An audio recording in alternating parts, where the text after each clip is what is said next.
So the next thing to happen on NXT Great American Bash, we get to the next segment of the night where we see the NXT General Manager Ava, and she introduces the TNA World Heavyweight Champion Trick Williams, Joe Hendry, and Mike Santana because they are there to do a contract signing to set up their match at Slammiversary in a triple threat match for the TNA World Heavyweight Championship.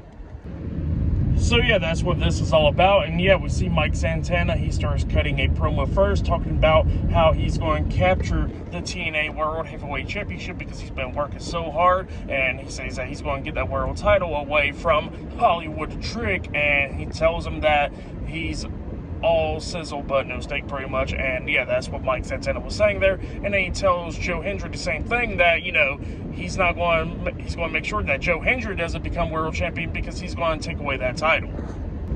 So yeah, that's what Mike Santana said. But then we see Joe Hendry. He starts cutting a promo, and he says that he's going to make sure that everybody believes in Joe Hendry, and he says that he's going to take away that TNA World Heavyweight Championship from Trick Williams and become world champion once again. But then after that, we see Trick Williams. He starts cutting a promo talking about how he is the greatest TNA World Heavyweight Champion of all time, and then the fan starts chanting AJ Styles after that statement. But then he was talking about how that he's better than Joe Hendry and Mike Santana, and he says that's why he's going to retain the world title at Slammiversary. So yeah, that's what Trick Williams was saying there.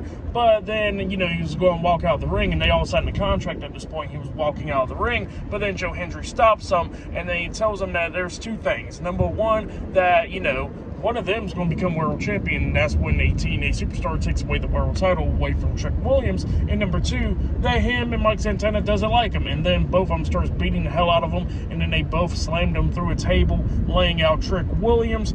But then all of a sudden lights go out, and then it was Blink going off, and we see Dark State coming out there, and they come out there and start attacking Joe Hendry and Mike Santana, beating them down, laying them out. So yeah, we see Dark State laying out Joe Hendry and Mike Santana to end off that segment. But yeah, that was a pretty good segment. I really enjoyed it. But yeah, there's still more stuff to come for NXT Great American Bash. So I'll see you guys later. Till then.